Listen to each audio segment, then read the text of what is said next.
Hello, everybody. Good morning, good afternoon, good evening. God bless you. This video, I watched this video and it blessed me, and I think it will bless you too. There is the story in it is almost unbelievable, but to the clean, everything is clean, and to the unclean, all things are unclean. The man in the video is a Christian, and listen to him. In case if you have been offended by anybody in this life and you found it difficult to forgive the person, I want to agree, I want to believe that this video will change that mentality. You see, I've just gone through a very long journey and I am very stressed, but I think you need to watch this video. You need to hear what is in this video. So I wish you a blessed viewing, and God bless you. I'll be seeing you soon in the next video. Till then, from me to you, shalom. God bless you there. One afternoon, I met a stranger who I never saw in my life, and he approached me and asked me if I could share my lunch with him. So I gave him my lunch, and he ate it, and he told me that, in the next 6 months, all the family going to be killed. Then he went on to tell more story about that. I think sometime after that, one morning I went fishing with my younger brother, and on my way back home, in my vision, I saw that man again. I felt like he tried to tell me something, but I could not really understand. On my way back home, I saw Khmer soldier that was sharpened knives and axe and sweet blade. At that moment, I became convinced whatever the stranger said 6 months earlier could become possible for my family that day. I got home, I saw they arrested my father. They brought his arm backward, and my father confronted him. He said, "What is wrong with me? I perform all duty required by the government." And one of them said that today we will destroy you. The fear of being killed was so terrible in our lives. We could hardly stand still. We were so shaky, tremble. I wish something like heart attack or quick. Then they took her to the jungle. I think about 15 minutes prior to the killing, in that time they were digging in the graves, not yet ready for us. Yeah. And they tried to stop us. And then I walked to my father and carrying him, my baby brother to him. I think he was absolutely emotionally choked up. He could hardly say a few words. But somehow he forced himself to say a few words. One of the words he said was that, "I love you." That was the first time that my father said that. It really meant a lot to my life. Then they took him to the grave, and he turned back and said that, "Goodbye, we come together, we die together as a family commitment." Then they make him kneel down and they bash him from behind.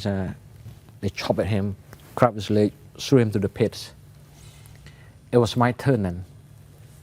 I carry my baby brother to the grave and knelt down, left my baby brother beside me. Someone bashed me from behind.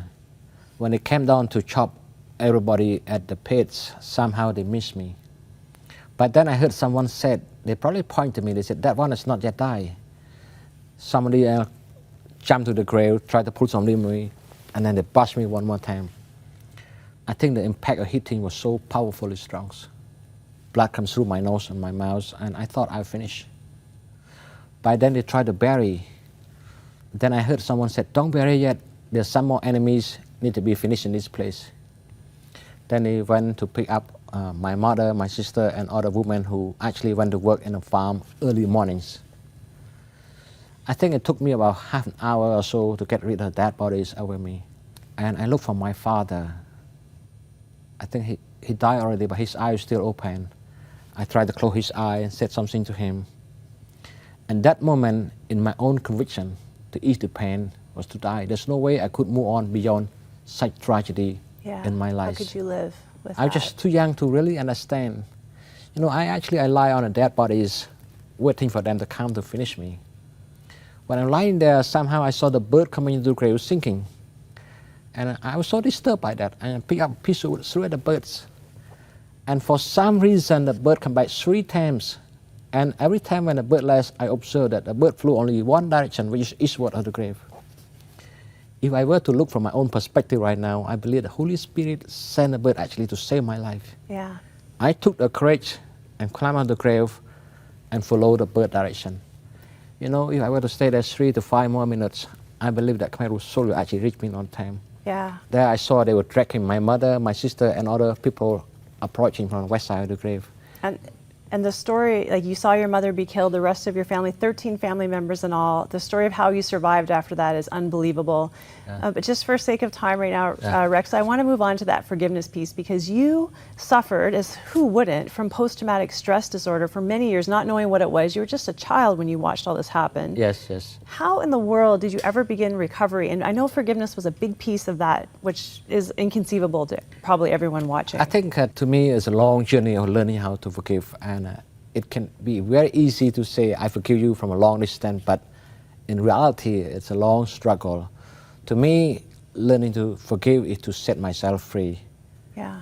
To let go all emotional and negative emotion, especially bitterness, hurt, anger, and disappointment, all kind of that.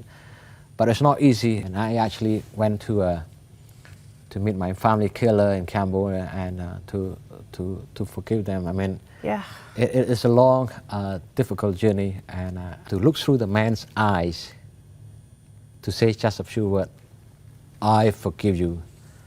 That is impossible in my own human instinct. And that's footage of the 3 men that are surviving that killed your family Yeah, that you went to meet. I could never believe that I could do that. I believe that only the power, the grace of God in my life that helped me to be able to say, I forgive you. You know what? After that, I gave him a hug. That was a bit uncultured for the Khmer people hugging each other, especially men and men. And so when I hugged him, I could feel that his body almost like a vibration, so tremor, so shaky. And I told him that 28 years ago, when you took me to the jungle, this is how I felt. But today I come back as ambassador of Jesus Christ, to set you free. And I could tell that the first man did not say anything, but the second man, the man who killed my mother, I went to give him a camel scarf as a symbol of my forgiveness for him. And then I said that I come to forgive you. And then he asked me, why your God is so good that help you to forgive? You know what? I was given an order to kill your family.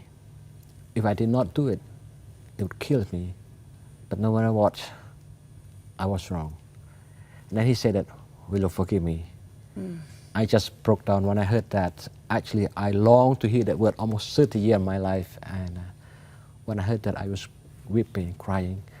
I cried in a sense that I actually set myself free. And that was the most difficult mission in my life, of learning to forgive my family. Yeah, killer. I can't even imagine. Most of us can't forgive the smallest things, and you had to forgive that huge thing just in obedience to your faith, and the power of God is amazing. If somebody is trying to forgive right now and they're struggling, what is the best piece of advice you could give them?